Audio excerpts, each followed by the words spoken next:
Everyone, welcome back to my YouTube channel study in Bengali. WBSSC অর্থাৎ West Bengal school service কমিশনের যে group C এবং group D পদের নিযুক্তিটা বেরিয়েছে, তো সেখানে কিন্তু আমাদের প্রত্যেক দিন জিকের ওপরে ক্লাস করানো হচ্ছে। তোমরা কিন্তু প্রত্যেকে জানো, খবরের কাগজে কিন্তু বেরিয়েছে যে মার্চের ফার্স্ট উইকে কিন্তু তোমাদের এই এক্সামটা কন্ডাক্ট করানো হবে। তো কাজেই কিন্তু হাতে বেশি সময় নেই, প্রত্যেক দিন কিন্তু আমাদের জিকের ওপরে ক্লাসগুলো করানো হচ্ছে এই চ্যানেলে। আজকে কিন্তু তার প্র্যাকটিস সেট নাম্বার 11। তাহলে চলো শুরু করি। দেখো আজকের প্রথম প্রশ্ন কি বলছে, পশ্চিমবঙ্গের কোন জেলায় অযোধ্যা পাহাড় অবস্থিত? ঠিক আছে, তো পশ্চিমবঙ্গের কিন্তু যে মালভূমি অঞ্চল আছে, যেটাকে কিন্তু পশ্চিমবঙ্গের রাঢ় অঞ্চলও বলা হয়ে থাকে, সেখানে কিন্তু প্রচুর পাহাড় আছে। তার মধ্যে একটা ফেমাস পাহাড় কিন্তু হচ্ছে অযোধ্যা পাহাড়, যেটা কিন্তু পুরুলিয়াতে অবস্থিত। পরবর্তী প্রশ্ন দেখব। আজকে 2 নম্বর প্রশ্ন কি বলেছে, যে ভারতের সংবিধানের মৌলিক অধিকার কোন দেশের সংবিধান থেকে নেওয়া হয়েছে? তো ভারতের যে সংবিধানটা, সেই সংবিধানটা কিন্তু বিভিন্ন দেশের সংবিধানের সংমিশ্রণে তৈরি করা হয়েছে। তার ভেতরে যে মৌলিক অধিকার, যেটাকে কি বলা হয়ে থাকে, যেটাকে কিন্তু ফান্ডামেন্টাল রাইটস বলা হয়ে থাকে। তো এই ফান্ডামেন্টাল রাইটসটা আমরা জানি কত কত থেকে কত নম্বর আর্টিকেলের মধ্যে থাকে। এটা কিন্তু 12 থেকে 35 নম্বর আর্টিকেলের মধ্যে থাকে। আর কত নম্বর পার্ট থাকে, পার্ট 3-তে কিন্তু এটা রয়েছে। তো এটা কোন দেশের সংবিধান থেকে গ্রহণ করা হয়েছে? তো মনে রাখবে, এটা কিন্তু যে USA এর সংবিধান থেকে গ্রহণ করা হয়েছে। ব্রিটেন থেকে আমরা কি পেয়েছি? ব্রিটেন থেকে কিন্তু আমরা যে এক নাগরিকত্ব, তারপরে আমাদের যে পার্লামেন্টারি সিস্টেম, এগুলো কিন্তু গ্রহণ করেছি। USA থেকে কিন্তু আরেকটা গুরুত্বপূর্ণ জিনিসও গ্রহণ করা হয়েছে। সেটা কি? সেটা কিন্তু হচ্ছে প্রিঅ্যাম্বেল, বা যেটাকে আমরা কি বলে থাকি, প্রস্তাবনা বলে থাকি। পরবর্তী প্রশ্ন দেখব। আজকে 3 নম্বর প্রশ্ন কি বলছে, যে নীলদর্পণ নাটকটিকে ইংরাজিতে অনুবাদ কে করেন? তো দেখো, সবার প্রথম নীলদর্পণ নাটকটি লিখেছেন কে? নীলদর্পণ নাটকটি কিন্তু লিখেছেন দীনবন্ধু মিত্র, যেখানে কিন্তু নীল চাষিদের ওপর যে অত্যাচার, তার উপরে বর্ণিত আছে। আর এই যে নাটকটা, এটাকে কিন্তু ইংরাজিতে অনুবাদ করেছিলেন মাইকেল মধুসূদন দত্ত। এইবার ইংরাজিতে অনুবাদ করেছিলেন, সেই বইটার নাম কি, সেটা কিন্তু তোমাদের কাছে আমি কমেন্টে জানতে চাইলাম। তোমরা কিন্তু আমাকে কমেন্টে অবশ্যই জানাবে।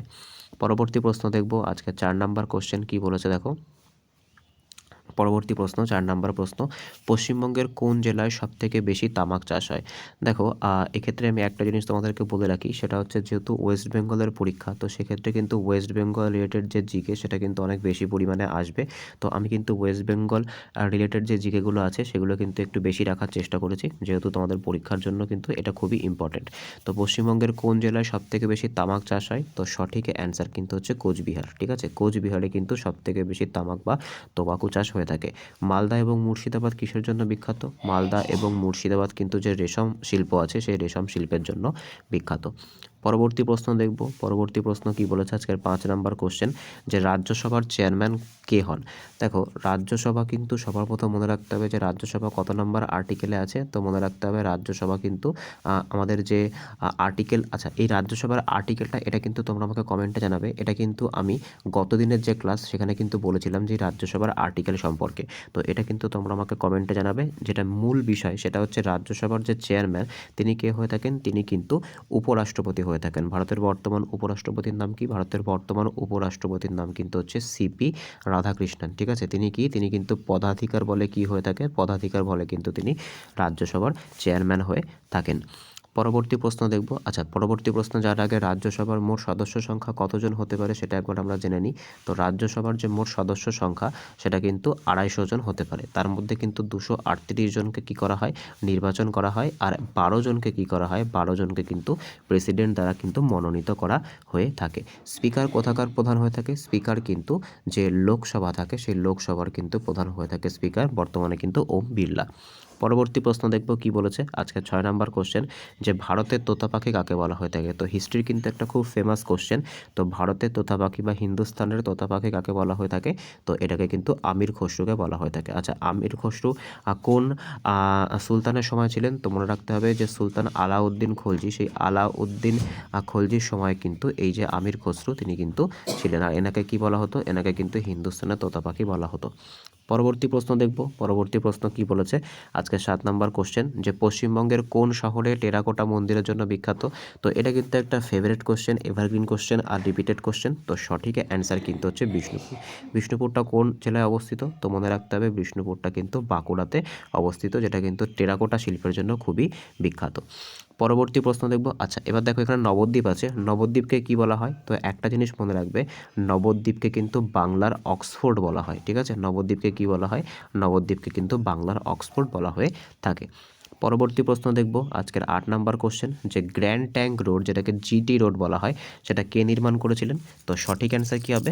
তো সঠিক অ্যান্সার কিন্তু হচ্ছে শেরশাহ সূরি। ঠিক আছে, শেরশাহ সূরি কিন্তু এই গ্র্যান্ড ট্যাঙ্ক রোড এটা নির্মাণ করেছিলেন।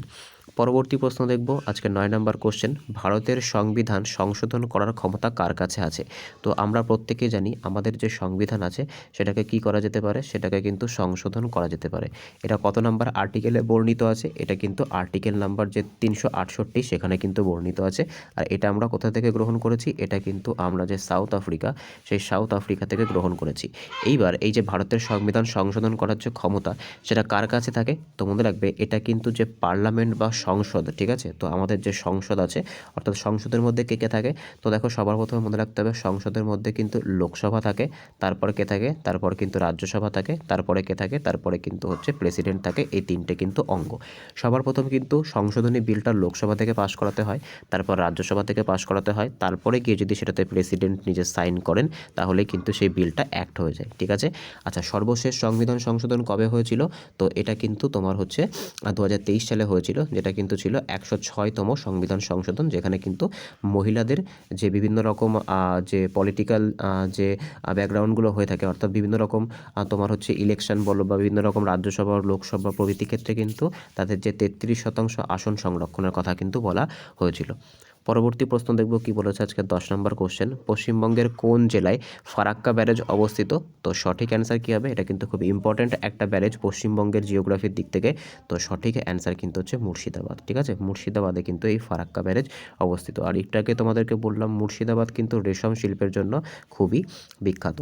পরবর্তী প্রশ্ন দেখব কি বলেছে আজকের 11তম কোশ্চেন, যে স্বরাজ আমার জন্মগত অধিকার, এই উক্তিটি কার? এটা কিন্তু হিস্ট্রির খুব ফেমাস একটা খুব ইম্পর্ট্যান্ট একটা উক্তি, আশা করি প্রত্যেকেই জানি এটা আমরা। তো সঠিক অ্যান্সার কিন্তু হচ্ছে বাল গঙ্গাধর তিলক। আচ্ছা গঙ্গাধর তিলক কিন্তু কি করতেন? এটা কিন্তু একটা ইম্পর্ট্যান্ট কোশ্চেনের মধ্যে যেটা বলবো এখন, সেটা কিন্তু তিনি একটা পত্রিকা সম্পাদনা করতেন। সেটা কি ছিল? সেটা কিন্তু ছিল কেশরী। আর একটা কি ছিল? আর একটা কিন্তু ছিল মারহাট্টা।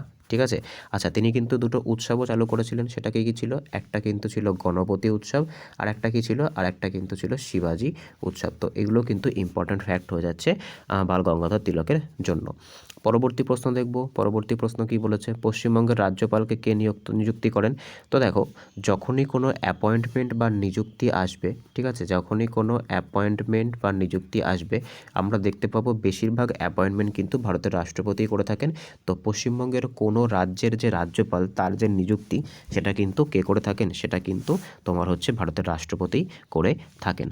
বর্তমানে পশ্চিমবঙ্গের রাষ্ট্রপতি কে আছেন, পশ্চিমবঙ্গের রাজ্যপাল কে আছেন? তো তিনি কিন্তু হচ্ছেন সিভি আনন্দ বোস। ঠিক আছে, পরবর্তী প্রশ্ন দেখব কি বলেছে আজকে 13তম কোশ্চেন, যে কোল বিদ্রোহ কত সালে সংগঠিত হয়েছিল? তো সঠিক অ্যান্সার কী হবে? তো সঠিক অ্যান্সার কিন্তু হচ্ছে 1831 সালে কিন্তু এই কোল বিদ্রোহ সংগঠিত হয়েছিল। আমরা প্রত্যেকে জানি 1855-56তে কী হয়েছিল? 1855-56তে কিন্তু যে সাঁওতাল বিদ্রোহ সেটা কিন্তু সংগঠিত হয়েছিল, যার প্রভাব কিন্তু বাংলাতেও খুব পরিমাণে পড়েছিল। 1857তে কী হয়েছিল আমরা জানি, মহাবিদ্রোহ হয়েছিল, সিপাহী বিদ্রোহ যেটাকে বলা হয়। আর 1905 সালে কী হয়েছিল? 1905 সালে কিন্তু যে বঙ্গভঙ্গ, সেই বঙ্গভঙ্গ আন্দোলন সংগঠিত হয়েছিল। পরবর্তী প্রশ্ন দেখব। পরবর্তী প্রশ্ন কি বলেছে আজকে 14তম কোশ্চেন, যে ভারতের বৃহত্তম মিষ্টি জলের লেক কোনটা বা মিষ্টি জলের হ্রদ কোনটা? তো সঠিক অ্যান্সার কিন্তু হচ্ছে উলার। ঠিক আছে, এটা কি? এটা কিন্তু তোমার হচ্ছে ভারতের বৃহত্তম স্বাদু জলের হ্রদ। ঠিক আছে, ভারতের বৃহত্তম স্বাদু জলের হ্রদ। আর সবথেকে বেশি যদি আমরা নোনতা বলি তাহলে কিন্তু হচ্ছে চিল্কা। এটা কোথায় অবস্থিত? এটা কিন্তু ওড়িশাতে অবস্থিত। আর এই যে ডাল লেক এবং উলার লেক এটা কোথায় অবস্থিত? এটা কিন্তু তোমার হচ্ছে জম্মু এবং কাশ্মীরে অবস্থিত। পরবর্তী প্রশ্ন দেখব। আচ্ছা এই যে লোকটাক লেক এটা কোথায় অবস্থিত? এটা কিন্তু তোমরা আমাকে কমেন্টে জানাবে যে এই যে লোকটাক লেক আছে বা লোকটাক যে হ্রদ আছে এটা কোথায় অবস্থিত। পরবর্তী প্রশ্ন দেখব কি বলেছে 15তম কোশ্চেন, যে পশ্চিমবঙ্গের কোন জেলায় ছৌ নাচ বিখ্যাত? তো এটা কিন্তু পশ্চিমবঙ্গের একটা আর্ট অ্যান্ড কালচার থেকে কোশ্চেনটা করা হয়েছে। তো ছৌ নাচ কোথাকার বিখ্যাত? তো এটা কিন্তু পুরুলিয়াতে বিখ্যাত। আচ্ছা ছৌ নাচকে কি বলা হয়ে থাকে? ছৌ নাচকে কিন্তু তোমার হচ্ছে সেমি ক্লাসিক্যাল ডান্স বলা হয়ে থাকে।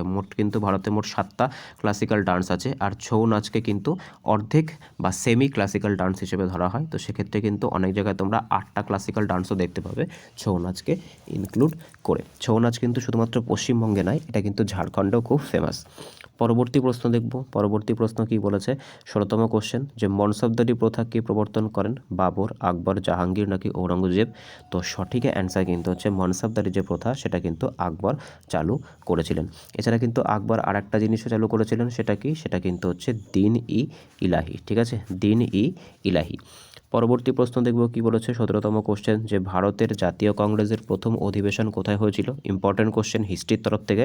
তো সঠিক অ্যান্সার কিন্তু হচ্ছে এটা কিন্তু মুম্বাইতে হয়েছিল, তখনকার দিনে বোম্বেতে হয়েছিল। কত সালে হয়েছিল? 1885 সালে হয়েছিল। কতজন সদস্যকে নিয়ে হয়েছিল? 72 জন সদস্যকে নিয়ে হয়েছিল।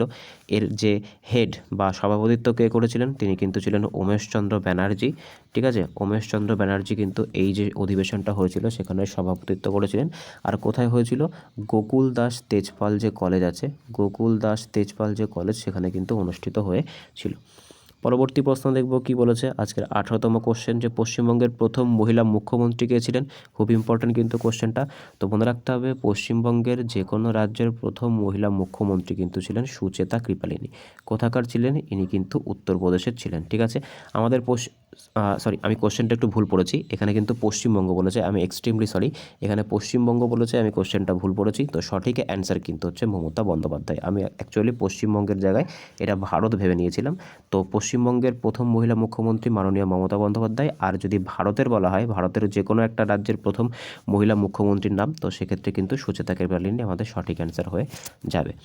পরবর্তী প্রশ্ন দেখব। পরবর্তী প্রশ্ন কি বলেছে, আজকের 19তম কোশ্চেন, যে লুধিয়ানা শহরটি কোন নদীর তীরে অবস্থিত? তো খুব ফেভারিট একটা টপিক, এখান থেকেও কিন্তু প্রচুর কোশ্চেন আসে, যে কোন শহরটা কোন নদীর তীরে অবস্থিত, এখান থেকেও কিন্তু প্রচুর কোশ্চেন আসে।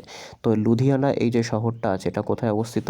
এটা কিন্তু তোমার হচ্ছে যে শতদ্রু, ঠিক আছে, সেই শতদ্রু নদীর তীরে কিন্তু এই লুধিয়ানা শহরটি অবস্থিত। পরবর্তী প্রশ্ন দেখব কি বলেছে, আজকের 20তম কোশ্চেন, যে ভারতীয় সংবিধানের 370 নম্বর ধারা কোন রাজ্যের সাথে সম্পর্কযুক্ত ছিল? তো দেখো, এই যে 370 নম্বর যে ধারা ছিল, বর্তমানে কিন্তু এটাকে কি করা হয়েছে, বর্তমানে কিন্তু এটাকে তুলে দেওয়া হয়েছে। এই 370 নম্বর ধারা কি করত? জম্মু কাশ্মীরকে কিন্তু আলাদা করত, জম্মু কাশ্মীরের জন্য কিন্তু আলাদা করে সংবিধানের ব্যবস্থা করত। ঠিক আছে, তো এটাকে কিন্তু তুলে দেওয়া হয়েছে, আর 370 মানে কিন্তু এটা জম্মু কাশ্মীরের সাথে সম্পর্ক যুক্ত। পরবর্তী প্রশ্ন দেখব কি বলেছে। পরবর্তী প্রশ্ন, আজকের 21তম কোশ্চেন, পশ্চিমবঙ্গের কোন জেলায় রেল ইঞ্জিন তৈরির কারখানা আছে? তো সঠিক অ্যান্সার কিন্তু হচ্ছে চিত্তরঞ্জন। খুব ইম্পর্টেন্ট কিন্তু কোশ্চেনটা। তো চিত্তরঞ্জনে কি আছে? চিত্তরঞ্জনে কিন্তু রেল ইঞ্জিন তৈরির কারখানা আছে।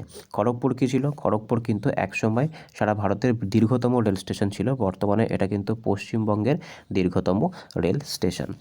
সল্টলেককে কী বলা হয়ে থাকে? সল্টলেককে কিন্তু আমাদের আমাদের আমাদের পশ্চিমবঙ্গের স্যাটেলাইট সিটি বলা হয়ে থাকে। অর্থাৎ এখানে কিন্তু কি করা হয়, এখানে কিন্তু তোমার হচ্ছে প্রচুর পরিমাণে যে টেকনিক্যাল যে হাবগুলো হয়ে থাকে সেগুলো কিন্তু অবস্থিত। পরবর্তী প্রশ্ন দেখব কি বলেছে, আজকের 22তম কোশ্চেন, যে বুদ্ধচরিত কে রচনা করেন? তো সঠিক অ্যান্সার কিন্তু হচ্ছে অশ্ব ঘোষ। ঠিক আছে, অশ্ব ঘোষ কী করেন? অশ্ব ঘোষ কিন্তু এই বুদ্ধচরিত রচনা করেন। পরবর্তী প্রশ্ন দেখব কি বলেছে, আজকে 23তম কোশ্চেন, যে ভারতের সংবিধানের অভিভাবক কাকে বলা হয় বা গার্ডিয়ান কাকে বলা হয়? তো সঠিক অ্যান্সার কিন্তু হচ্ছে সুপ্রিম কোর্ট। সুপ্রিম কোর্টকে কি বলা হয়ে থাকে? সুপ্রিম কোর্টকে কিন্তু ভারতীয় সংবিধানের অভিভাবক বা কি বলা হয়? অভিভাবক বা কিন্তু গার্জিয়ান বলা হয়ে থাকে। সুপ্রিম কোর্ট কত নম্বর আর্টিকেলে আছে? সুপ্রিম কোর্ট কিন্তু 124-এর 1 নম্বর আর্টিকেলে আছে। পরবর্তী প্রশ্ন দেখব কি বলেছে, 24তম কোশ্চেন, পশ্চিমবঙ্গের কোন জেলায় সবথেকে বেশি ধান উৎপন্ন হয় বা ধানের গোলা কাকে বলা হয়? তো সঠিক অ্যান্সার কিন্তু হচ্ছে পূর্ব বর্ধমানকে কি বলা হয়? পূর্ব বর্ধমানকে কিন্তু বলা হয়ে থাকে ধানের গোলা। অর্থাৎ এখানে কিন্তু সবথেকে বেশি পরিমাণে ধান উৎপন্ন হয়ে থাকে। পরবর্তী প্রশ্ন দেখব, আজকের 25তম কোশ্চেন, যে ব্রাহ্ম সমাজ কত সালে প্রতিষ্ঠিত হয়েছিল? 1815, 1828, 1830 এবং 1875। তো সঠিক অ্যান্সার কিন্তু হচ্ছে ব্রাহ্ম সমাজ 1828 সালে গঠিত হয়েছিল। আর কে করেছিল? এটা কিন্তু করেছিল রাজা রামমোহন রায়। ঠিক আছে, রাজা রামমোহন রায়। আত্মীয় সভা কত সালে গঠিত হয়েছিল? এটা কিন্তু 1815 সালে গঠিত হয়েছিল, যেটাও কিন্তু তোমার হচ্ছে রাজা রামমোহন রায় দ্বারাই করা হয়েছিল। পরবর্তী প্রশ্ন দেখব কি বলেছে আজকে 26তম কোশ্চেন, যে লোকসভার সভাপতিত্ব কে করেন। তো এটা তো তোমাদেরকে আমি একটু আগেই বললাম, এটা কিন্তু তোমাদের জন্য HW থাকছে, প্রত্যেকে কিন্তু অ্যান্সারটা আমাকে কমেন্টে জানাবে। পরবর্তী প্রশ্ন দেখো কি বলেছে, যে বক্সা ব্যাঘ্র প্রকল্প কোন জেলায় অবস্থিত। আবার কিন্তু ওয়েস্ট বেঙ্গল রিলেটেড জিকে। তো বক্সা যে টাইগার রিজার্ভ, যেটা কিন্তু খুবই ফেমাস আপনার সুন্দরবন, তো সঠিক অ্যান্সার কী হবে, সঠিক অ্যান্সার কিন্তু হচ্ছে এই যে বক্সা টাইগার রিজার্ভ, এটা কোথায় অবস্থিত, এটা কিন্তু তোমার হচ্ছে আলিপুরদুয়ারে অবস্থিত, মনে রাখবে। আর এই আলিপুরদুয়ারের বক্সাতে কি হয়, পশ্চিমবঙ্গের কিন্তু সবথেকে বেশি বৃষ্টিপাত হয়ে থাকে। পরবর্তী প্রশ্ন দেখব কি বলেছে আজকের 28তম কোশ্চেন, যে ভারতের পরিকল্পনা কমিশন বা প্ল্যানিং কমিশন বর্তমানে কি নামে পরিচিত। তো সঠিক অ্যান্সার কিন্তু হচ্ছে নীতি আয়োগ। এই নীতির ফুল ফর্ম কি, নীতির ফুল ফর্ম কিন্তু হচ্ছে national institute for transforming India Aayog, NITI Aayog. এটা কত সালে গঠিত হয়েছিল, এটা কিন্তু 2015 সালে গঠিত হয়েছিল। কার পরিবর্তে এটা এসেছিল, যে 5 ইয়ার প্ল্যান, সেই 5 ইয়ার প্ল্যানের পরিবর্তে কিন্তু এটা ভারতে এসেছিল। নীতি আয়োগের চেয়ারম্যান কে হয়ে থাকেন, তো এটা মনে রাখবে, চেয়ারম্যান কিন্তু সবসময় তিনি হন যিনি কিন্তু প্রধানমন্ত্রী থাকেন। তো বর্তমানে কিন্তু নরেন্দ্র মোদী চেয়ারম্যান হবেন। পরবর্তী প্রশ্ন দেখব আজকের 29তম কোশ্চেন, যে ইন্ডিকা গ্রন্থটি কে লিখেছিলেন। তো এনশিয়েন্ট হিস্ট্রি থেকে কিন্তু কোশ্চেনটা করা হয়েছে। তো সঠিক অ্যান্সার আমরা প্রত্যেকেই জানি মেগাস্থিনিস, ঠিক আছে। মেগাস্থিনিস কিন্তু গ্রিক দূত ছিলেন। তো সেখান থেকে কিন্তু এই ইন্ডিকা গ্রন্থটা কিন্তু পাওয়া যায় মেগাস্থিনিসের। পরবর্তী প্রশ্ন দেখব, পরবর্তী প্রশ্ন কি বলেছে আজকের 30তম কোশ্চেন, যে পশ্চিমবঙ্গের জাতীয় প্রতীক কোনটা। তো সঠিক অ্যান্সার কী হবে, সঠিক অ্যান্সার কিন্তু হচ্ছে পশ্চিমবঙ্গের বলেছে, কিন্তু অনেকে কিন্তু এটাকে কনফিউশন করে কি করবে, এটা কিন্তু তোমরা হচ্ছে অশোক স্তম্ভ করবে, কিন্তু নয়। পশ্চিমবঙ্গের জাতীয় প্রতীক কোনটা, পশ্চিমবঙ্গের জাতীয় প্রতীক কিন্তু হচ্ছে পশ্চিমবঙ্গের নিজস্ব রাজ্য লোগো, যেটাকে বলা হয় বিশ্ব বাংলা, ঠিক আছে। তো যে বিশ্ব বাংলা আছে, সেই বিশ্ব বাংলা যে প্রতীকের চিহ্নটা আছে, সেটা কিন্তু পশ্চিমবঙ্গের জাতীয় প্রতীক, ঠিক আছে, বা পশ্চিমবঙ্গ রাজ্যের প্রতীক। পরবর্তী প্রশ্ন দেখব কি বলেছে 31তম কোশ্চেন, যে স্বাধীন ভারতের প্রথম উপরাষ্ট্রপতি কে ছিলেন। তো সঠিক অ্যান্সার কিন্তু হচ্ছে ডক্টর সর্বপল্লী রাধাকৃষ্ণার, যার জন্মদিন উদ্দেশ্যে আমরা কি পালন করে থাকি, আমরা কিন্তু শিক্ষক দিবস পালন করে থাকি, তাই না। আমরা কিন্তু কি পালন করে থাকি, শিক্ষক দিবস পালন করে থাকি। পরবর্তী প্রশ্ন দেখব আজকের 32তম কোশ্চেন, পশ্চিমবঙ্গের কোন শহর রেশম শিল্পের জন্য বিখ্যাত। তো একটু আগে তোমাদেরকে বললাম, যখনই তোমরা রেশম দেখবে তখনই কিন্তু তোমাদের মাথায় দুটো জিনিস আসতে পারে, একটা হচ্ছে মুর্শিদাবাদ আর একটা হচ্ছে মালদা। তো এখানে কিন্তু আমরা মুর্শিদাবাদ নিলাম। পরবর্তী প্রশ্ন দেখব, পরবর্তী প্রশ্ন কি বলেছে, যে সারে জাহাসে আচ্ছা গানটির রচয়িতাকে।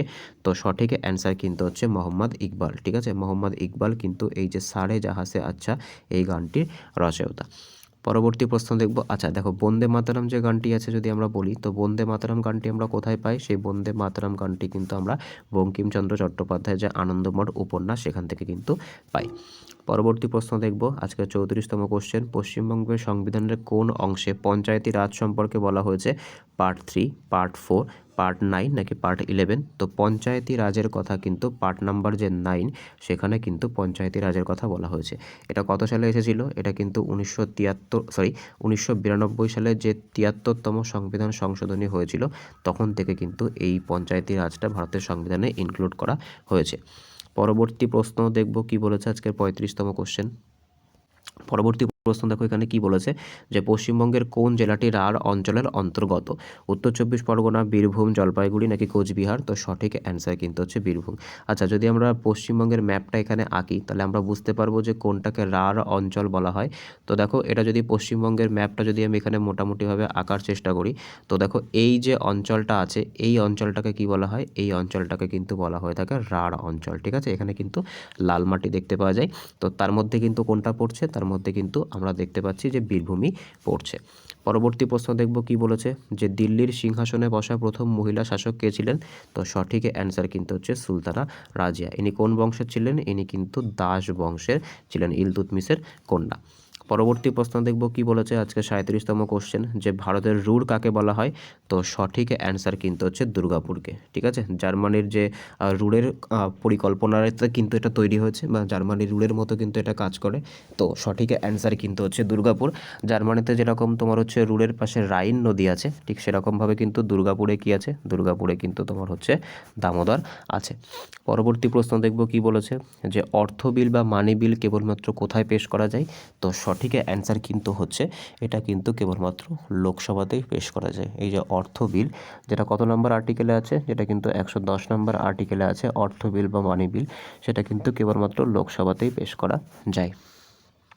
পরবর্তী প্রশ্ন দেখব আজকের 39তম কোশ্চেন, পশ্চিমবঙ্গের কোন শহরকে ভারতের গ্লাসগো বলা হয়? তো সঠিক অ্যান্সার কিন্তু হচ্ছে ভারতের গ্লাসগোকে বলা হয়।